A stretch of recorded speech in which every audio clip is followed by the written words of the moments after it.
Բարև ձեզ Ֆակտոր TV-ի տաղավարում հյուրընկալել ենք Երևանի պետական համալսարանի արևելագիտության ֆակուլտետի դեկան թուրքագետ Ռուբեն Մելքոնյանին։ Բարև ձեզ, պարոն Մելքոնյան, շնորհակալ եմ հրավերն ընդունելու համար։ Պարոն Մելքոնյան, վարչապետ Նիկոլ Փաշինյան երեկ խորհրդարանում անդրադարձել է Հայաստան-Թուրքիա հարաբերություններին,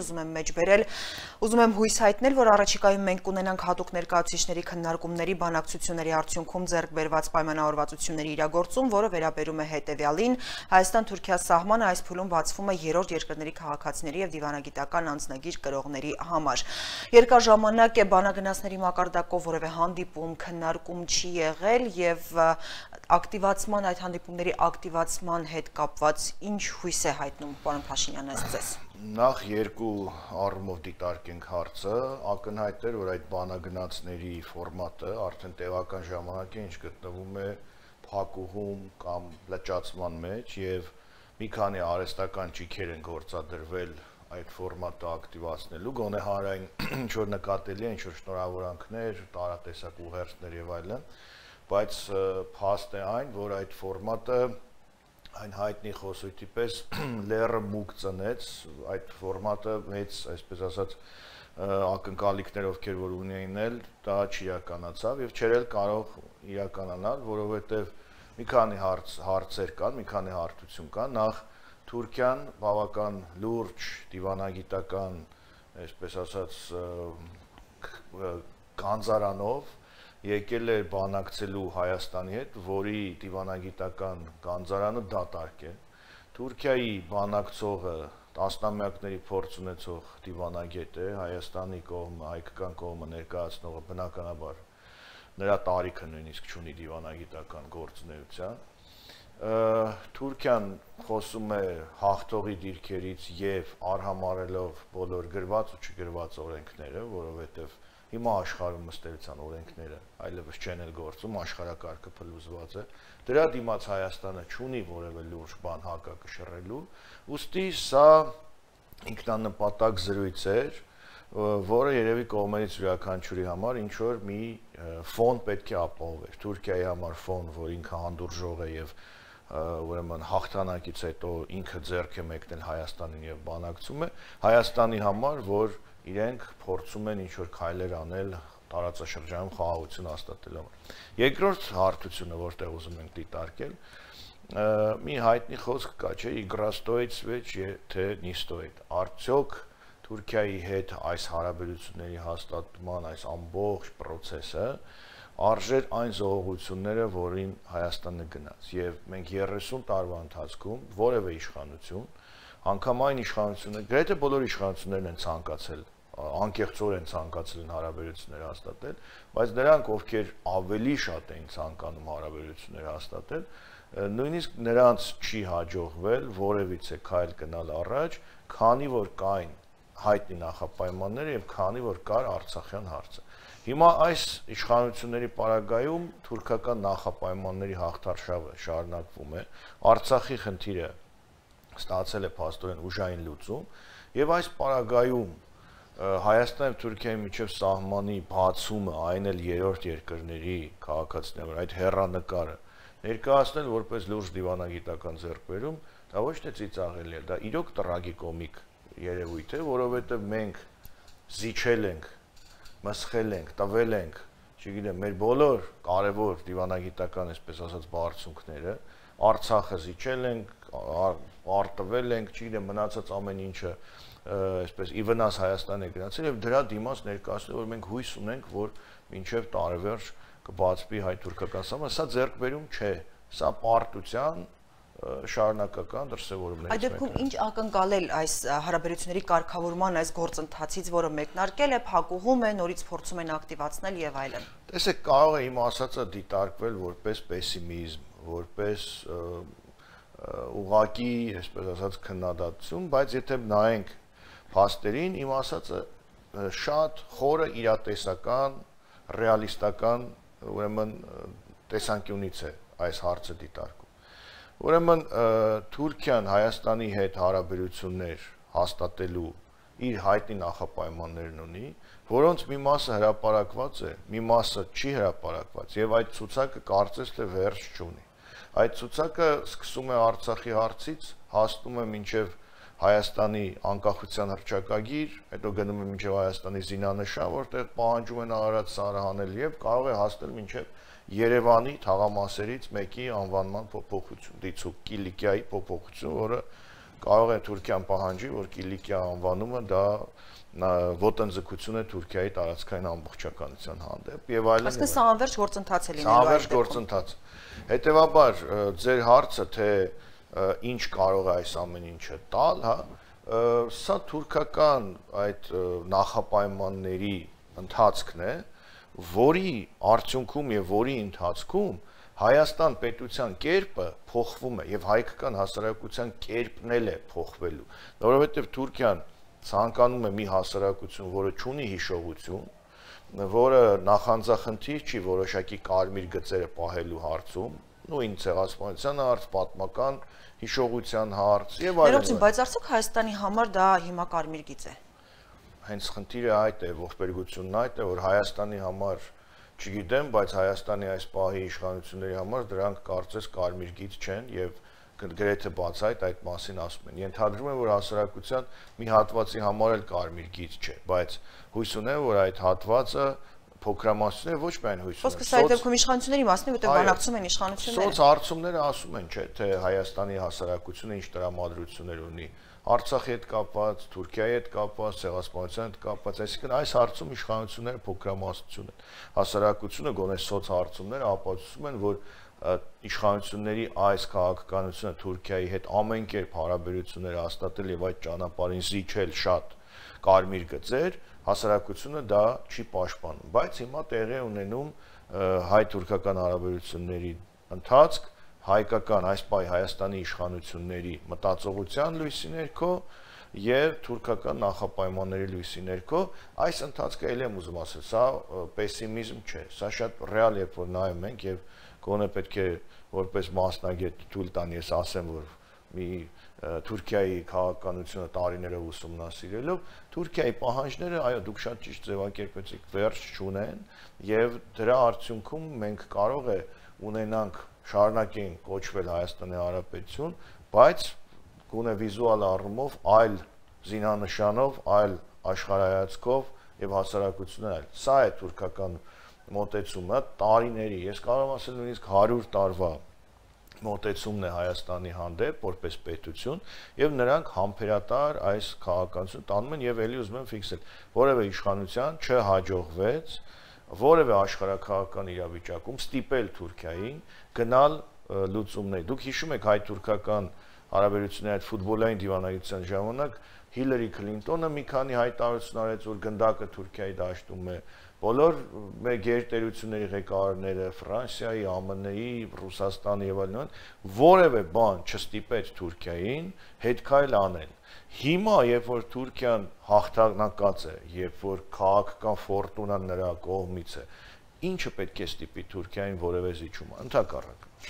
Իսկ արդյոք այս դեպքում Թուրքիային կհաջողվի ստիպել Հայաստանին համաձայնել այսպես կոչված Զանգեզուրի միջանցքի բացմանը։ Թուրքիայից նշում են, որ Հայաստանը խոսք է տվել պետք է իրականացնի, Ադրբեջանից առնվազն հրապարակային հայտարարությունների մակարդակով վերջին շրջանում ասում են, որ այդ միջանցքը ճանաչում են որպես Հայաստանի ինքնիշխան տարածք։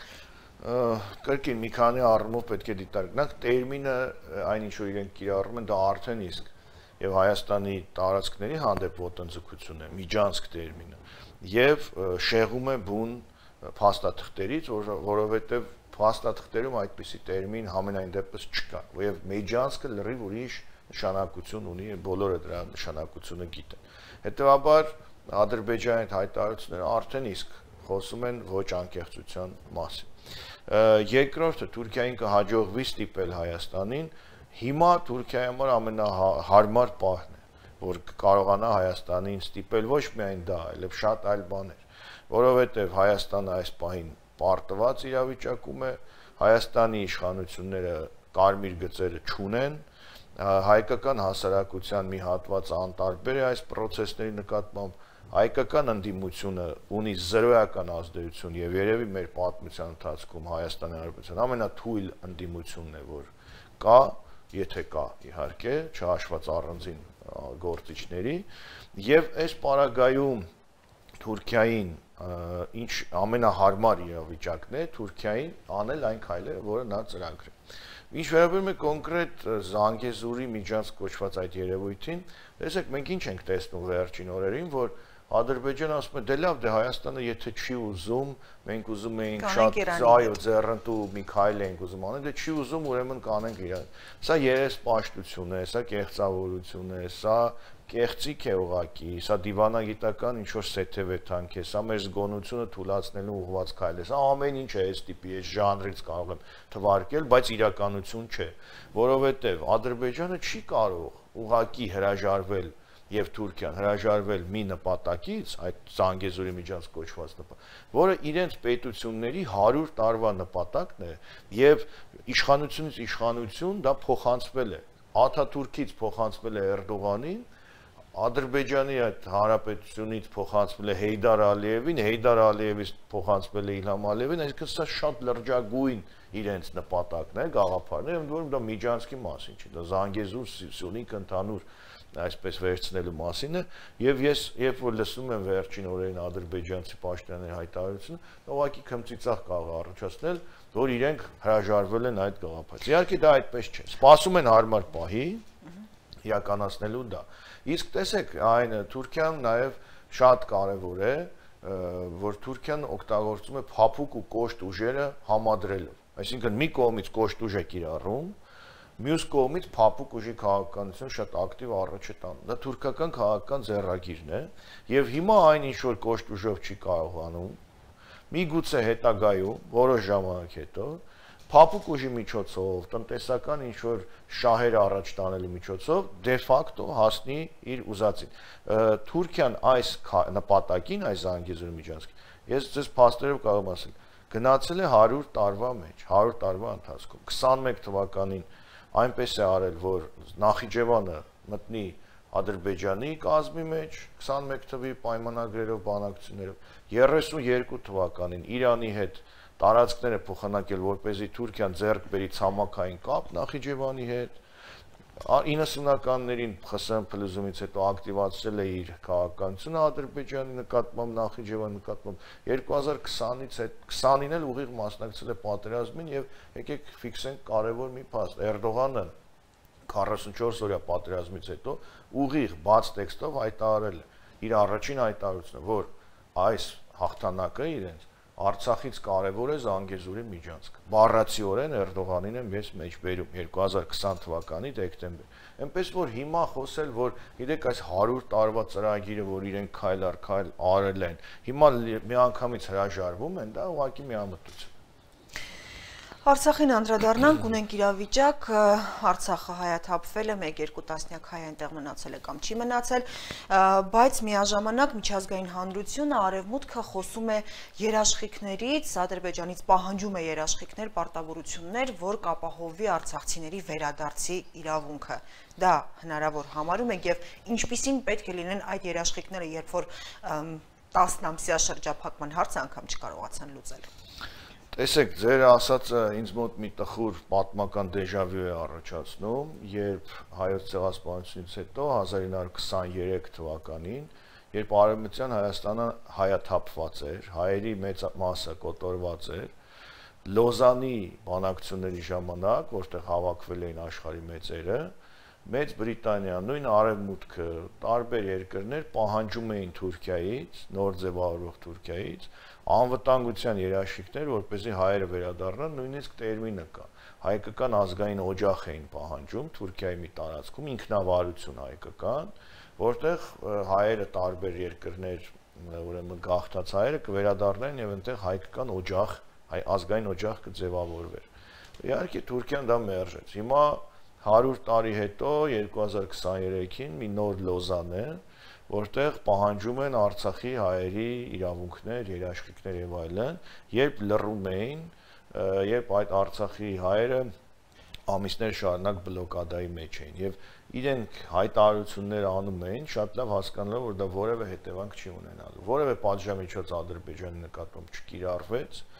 որևէ նավթագազային գործարք չընդհատվեց այդ ամիսների ընթացքում եւ հայտարարություններ էին արվում որոնց մի մասին Ադրբեջանը նույնիսկ չէր էլ պատասխանում այսինքն այնքան սովորական էին դարձել այդ կոչերն ու հայտարարությունները որ ադրբեջանական ԱԳՆ-ի ինչ որ բաժնի պետ անգամ չէր արձագանքում դրան հիմա այդ ամենից հետո երբ Արցախը հայաթափվել է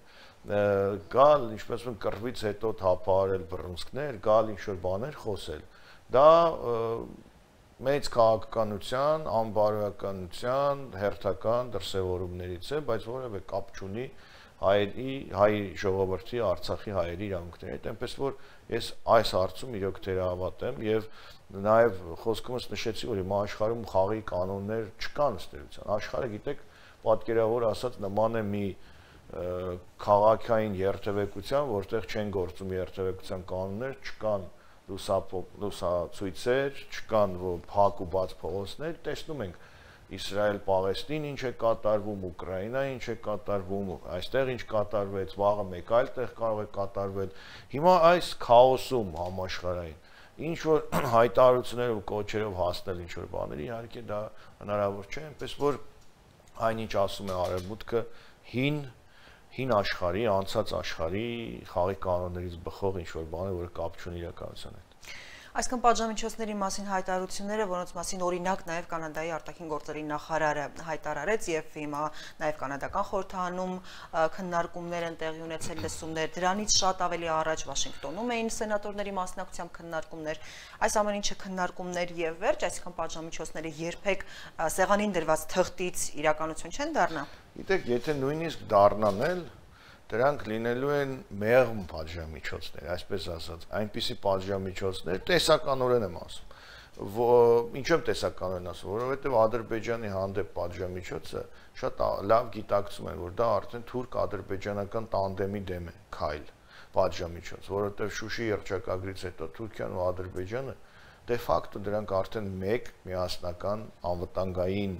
այսպես համակարգ, պաշտպանական համակարգ եւ այլ ունեցող պետություններ դաշինք է ըստ էության բավական լուրջ։ Հետևաբար պետությունները երկար կմտածեն Ադրբեջանի դեմ կոնկրետ պատժամիջոց իրականացնելուց առաջ։ Եվ ամենակարևորը այդ պատժամիջոցները կարող են լինել այսպես բամբակի ազդեցության պատժամիջոցներ, հանկարծ չցավեցնեն, մեղմ, տրամաբանություն ասում, մեղմ պատժամիջոցներ, որից շատ լուրջ բան չի լինի, կարող է ինչ-որ բողոքի նոտաներ փոխանակվեն եւ դրանով ավարտվի։ Իսկ Արևմուտքը պատժամիջոցներ իրականացնելու կարծում եմ բավական փորձ ունի, մենք տեսնում ենք Ռուսաստանի պարագայում ինչպիսի պատժամիջոցներ են, չնայած Ռուսաստանի ահռելի ռեսուրսների նա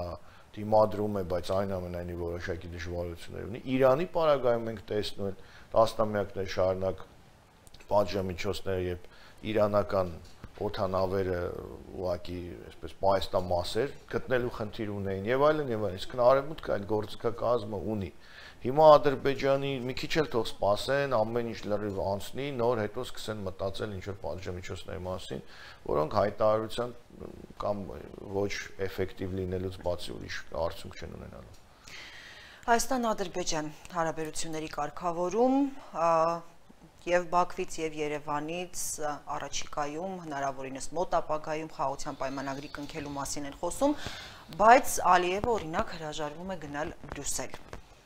Ինչպես համադրել պատրաստակամությունը խաղաղության պայմանագիր կնքելու եւ Բրյուսելից հրաժարվում են արևմտյան հարթակից ընդհանրապես։ Նայեք, Ալիևը նախ եւ առաջ շատ ազատ է գործում, այսինքն նրա ձեռքերը բավական ազատ են եւ ըստ նպատակահարմարության գնում է Բրյուսել, եթե չի էլ գնում Գրանադայում Փաշինյանը նորից հայտարարում է 86,600 Ադրբեջանի տարածքային ամբողջականությունը ճանաչելու մասին, իդեպ Ալիևի շուրթերից երբևէ 29800 տերմինը դեռ չենք լսել, որ ճանաչում են Հայաստանի տարածքային ամբողջականությունը, միգուցե այսպես թեթև 1-2 ձևակերպում արել է, բայց 29800 չի նշել Հայաստանի մասին եւ որևէ ադրբեջանցի պաշտոնյա չի նշել։ Իսկ այստեղ գրեթե բոլոր իշխանության բոլոր ներկայացուցիչները գրեթե այդ 86-6-ը անընդհատ ասում են, ինչը մենք տեսանք, որ օգնում է Ադրբեջանին ամեն կերպ, որտեղ ամբողջ աշխարհը հղում արեց Հայաստանի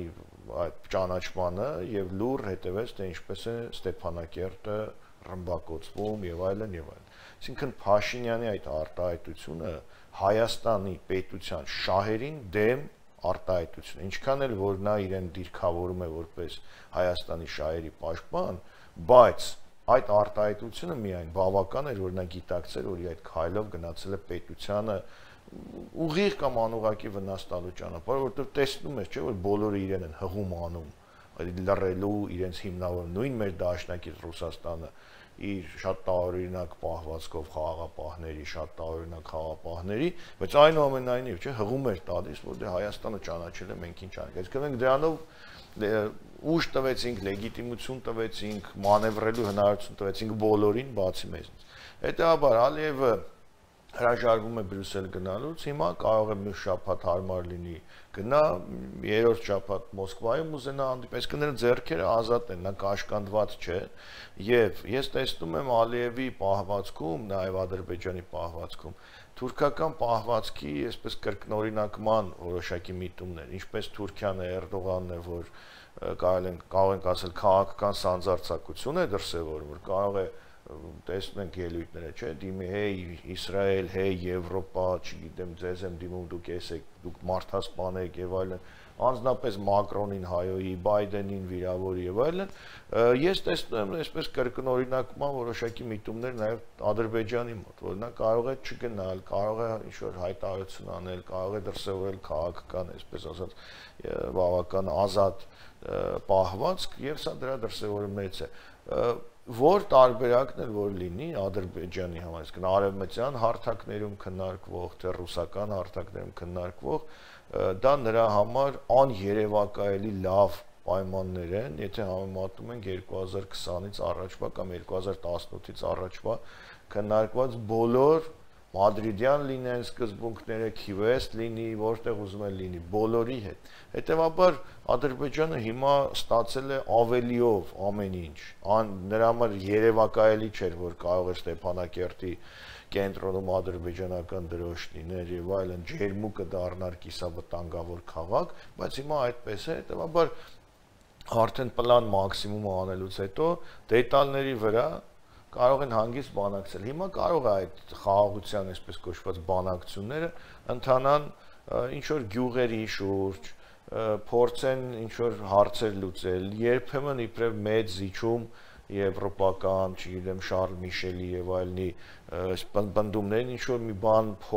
իբրև զիջում ներկայացնեն եւ այլն։ Հիմա արդեն այդ փուլն է, բայց Հայաստանը արդեն պարտված է, նաեւ այդ դաշտում է պարտված, որովհետեւ հայտնի խոսք կա, որ դիվանագիտական դաշտը կամ դիվանագիտական բանակցությունները դրանք պատերազմի շարունակությունն են, ճակատամարտի շարունակություն։ Եվ հնարավոր չի մարդը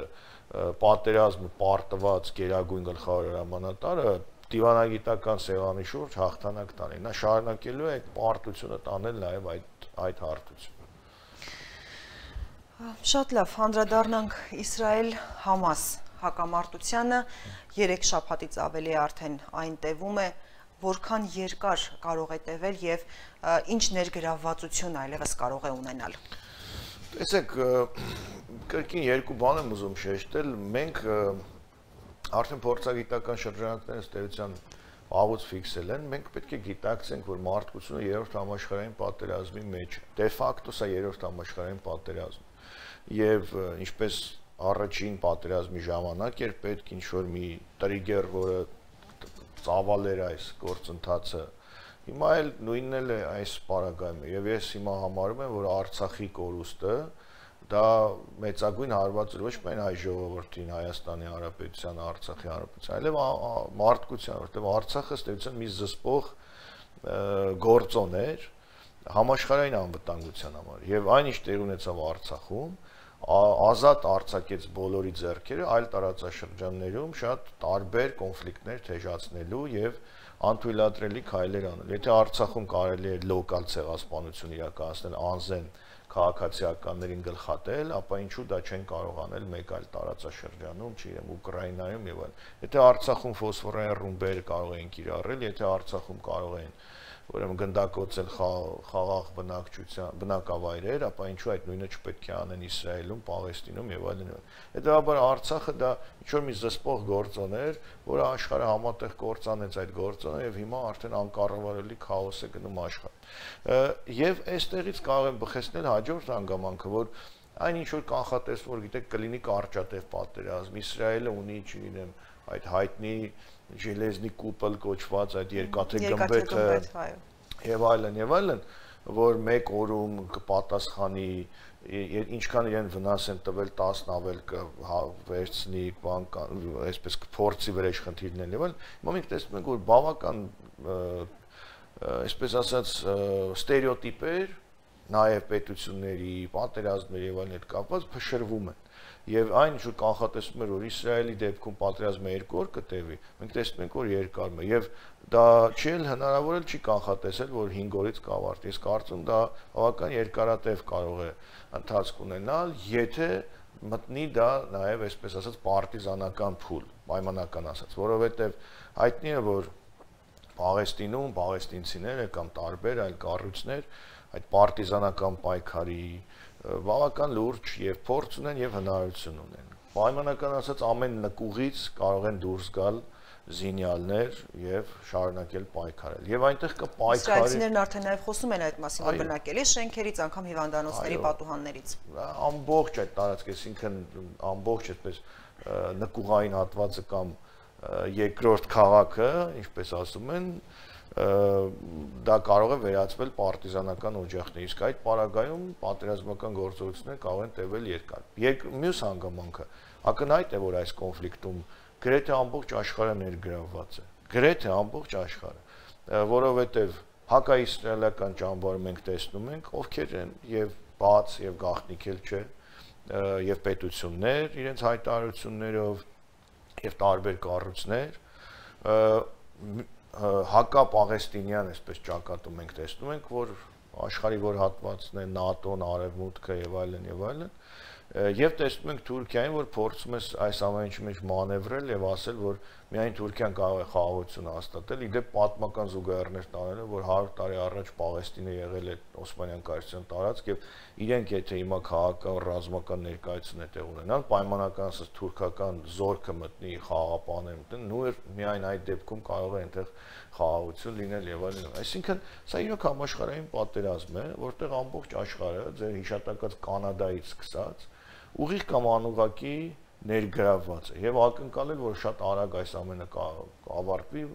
դժվար է, մանավանդ որ Իսրայելի ղեկավարը մենք տեսնում ենք որ ՄԱԿ-ի անգամ բանաձևին ասում է ոչ մենք որևէ նույնիսկ հրադադարել չենք հայտարարում, շարունակելու ենք մեր գործողությունները։ Այնպես որ սա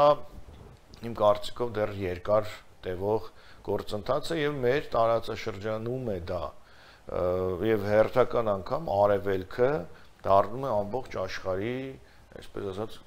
շահերի բախման տիրույթ։ Դրա համար միգուցե այստեղ մի ես նեղ անձնական ասում, դրա համար արևելագիտությունը ունի համաշխարհային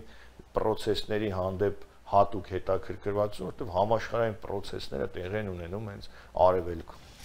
Իսկ որքանով է մեծ վտանգը, որ ուղղակի ներգրավվածություն այս դեպքում կունենան Իրանը, ինչու՞ չէ նաև Լիբանանյան Հեզբոլլահը։ Ես կարծում եմ, որ դա ամենևին բացառված չէ։ Սա այն դեպքերից է, որ եթե իրադարձություն, իհարկե ցանկալի չէ առաջին հերթին հենց Իրանի համար, որովհետև դա նշանակում է գնալ վաբանկ։ Դա ուղիղ մասնակցությունը, այսպես ինչպես ասում են, շատ մեղմ երևույթ չէ, դա իր հետ բերելու է տարատեսակ խնդիրներ, միգուցե եւ դրական եւ բայց նաեւ շատ բացասական։ Եթե դեպքերը այս հունով ծավալվում են, ապա նման հեռանկարներ ուղիղ մասնակցության ամենևին բացառված չէ։ Գիտեք, դա ինչ է, կարծես սպորտային հետաքրքրության պես, երբ որ գնում է ակտիվ process-ը, կարող է հանկարծ հանդիսատեսներն էլ, չէ, մտնեն դաշտ։ Եթե պատկերացրեք ֆուտբոլային, եթե զուգահեռ տանենք, երբ որ ակտիվ ֆուտբոլային հանդիպում է, երբեմն մարզիչը չի կարողանում դիմանալ եւ մտնում է դաշտ եւ կարմիր քարտ է ստանում։ Հիմա պատկերացրեք այս նույն իրավիճակը ձեր նշած պետությունները ակտիվ հետևում են ուրեմն Պաղեստինի եւ Իսրայելի եւ տարբեր խմբավորումների միջև բախումների, կարող է ամեն պահի իրենք էլ մտնեն process-ի մեջ, իսկ այն որ այս երևույթը միայն թեժանալու միտումներ ունի, ավելուց ծրվելու միտումներ ունի եւ մենք չենք տեսնում անգամ հայտարարությունների մակարդակով որևէ նվազում, սա խոսում է այն մասին, որ այդ բոցը պատերազմի կարող է ավելի լայն տարածքներ ընդգրկել եւ ավելի շատ պետությունների ներառել եւ եւս մեկ անգամ փլուզելով աշխարհակարգը բոլոր նյուանսներով, այսինքն այլևս չկա աշխարհակարգը, այլևս չկա բաժանումը, հիմա շատ այսպես փորձագիտական նաև շրջանակներ խոսում են, որ եթե առաջին համաշխարհային պատերազմից հետո ձևավորվել է մերձավոր արևելքը, գծվել են սահմաններ, պետություններ եւ այլն, հիմա նոր փուլ է եւ հիմա ջնջում են, սկսում են նորից, նոր քարտեզներ եւ այլն, այս բանակայում Հայաստանը չի կարող միայն գինու փառատոններով զբաղվել, որովհետև եթե Հայաստանը չի զբաղվում այս խնդիրներով, այդ խնդիրները ուղիղ վերաբերում են Հայաստանին եւ Հայաստանի անմիջական սահմանն են տեղի ունենում, Հայաստանը ինքն էլ ունենալով բազմաթիվ կոնֆլիկտներ, եթե աշխարհում խաղի կանոնները լիովին ջնջում են, լոկդաուն է լինում աշխարհը, բարձր է որ Հայաստանը շարունակել է մնալ այս ամեն ինչի թիրախում եւ խաղաղության այսպես դարաշրջան, ինչ որ խաղաղության, խաչմերուկ եւ այլն այս արտահայտությունները հիմա որևէ մեկը ուշադրություն չի դարձնում, որովհետեւ հիմա խաղաղության խաչմերուկ չի, հիմա խաչմերուկում լուսացույցերը անջատվել են եւ տեղի ունենում խառը երթևեկություն։ Այսինքն այն կոչերը, որ ժամանակն է այլևս այս հարցը լուծել երկու պետություն սկզբունքով անիրատեսական եք համարում եւ Իսրայելը արդյոք կգնա դրան, եթե օրինակ կոչերը Պաղեստինը Երուսաղեմ մայրաքաղաքով են։ Իսրայելի համար դա անընդունելի է, բայց մենք տեսնում ենք, որ գնալով այդ կոչերը ավելի իրատեսական են դառնում եւ շատ ռեալիստ քաղաքական գործիչներ, վերլուծաբաններ, պետական նաև պաշտոնյաներ գալիս են այդ եզրահանգման, որ լուծումը երկու պետություններն են, ընդ որում Թուրքիան էլ այս հարցում բավական ակտիվ է, որ պաշտպանում է երկու պետության այսպես գաղափարը, եւ ես վստահ եմ, որ ավտոմատ նա զուգահեռ է տանելու Կիպրոսի հետ, որտեղ կա հարավային Կիպրոս, այսինքն Կիպրոս եւ օկուպացված Կիպրոսի հյուսիսային հատված, որտեղ կա չճանաչված թուրքական հանրապետություն, այսինքն այնտեղի բանաձևն էլ է տենց, Կիպրոսում երկու պետություն, բանաձևն է թուրքական, հիմա այստեղ էլ պաշտպանում է սա, ես կարծում եմ, որ հիմա ավելի քան երբեք այս երկու պետության գաղափարը բավական ակտիվ տեղ ունի միջազգային քաղաքական եւ քաղաքագիտական օրակարգում։ Շնորհակալ եմ զրույցի համար, պարոն Մելքոնյան։ Հեռուստադիտողներին հիշեցնեմ, որ Ֆակտոր TV-ի տաղավարում հյուրընկալել էինք թուրքագետ Ռուբեն Մելքոնյանին։ Որոնք են հաշմանդամություն ունեցող անձանց աշխատանքային իրավունքները։ Հաշմանդամություն ունեցող աշխատողների անվտանգությունը եւ առողջության պահպանումը երաշխավորվում են օրենքով։ Արգելվում է խտրականությունը հաշմանդամություն ունենալու պատճառով։ Աշխատանքի ծավալների կամ հաստիկների կրճատման ժամանակ հավասար պայմանների առկայության դեպքում աշխատանքում մնալու նախապատվությունը տրվում է հաշմանդամություն ունեցող աշխատողին, հարազատին, որը զբաղվում է ֆունկցիոնալության խորը աստիճանի սահմանափակմամբ հաշմանդամություն ունեցող նախկին զինծառայողի խնամքով։ Մասնագիտական հիվանդության կամ աշխատանքային խեղման պատճառով աշխատունակությունը կորցրած է աշխատատեղը եւ պաշտոնը պահպանվում են մինչեւ աշխատունակության վերականգնումը կամ հաշմանդամություն ունեցող անձ ճանաչելը։ Աշխատատեղը պահպանվում է, եթե անձը ժամանակավոր անաշխատունակության մեջ է գտնվել ոչ ավելի քան 6 ամիս անընդմեջ կամ 1 տարվա ընթացքում ոչ ավելի քան 180 օր։ Հաշմանդամություն ունեցող աշխատողը կարող է դիմել գործատուին օրենսդրությամբ սահմանված կարգով խելամիտ հարմարեցումներ ստանալու համար։ Խելամիտ հարմարեցումներ են աշխատավայրը մատչելի դարձնելը, աշխատանքային ճկուն գրաֆիկ սահմանելը, աջակցող սարքեր եւ ծրագրեր ձեռք բերելը, պարտականությունները վերանայելը։ Հաշմանդամություն ունեցող աշխատողի պահանջով բժշկական եզրակացության հիման վրա կարող է սահմանվել ոչ լրիվ աշխատանքային օր կամ շաբաթ։ Արտաժամյա աշխատանքի նա կարող է ներգրավվել միայն իր գրավոր համաձայնությամբ, եթե բժշկական եզրակացությամբ արգելված չէ։ Հաշմանդամություն ունեցող աշխատողին կարող է տրամադրվել չվճարվող արձակուրդ բժշկական եզրակացությամբ սահմանված ժամկետներում, սակայն ոչ ավելի, քան 30 աշխատանքային օր տարվա ընթացքում։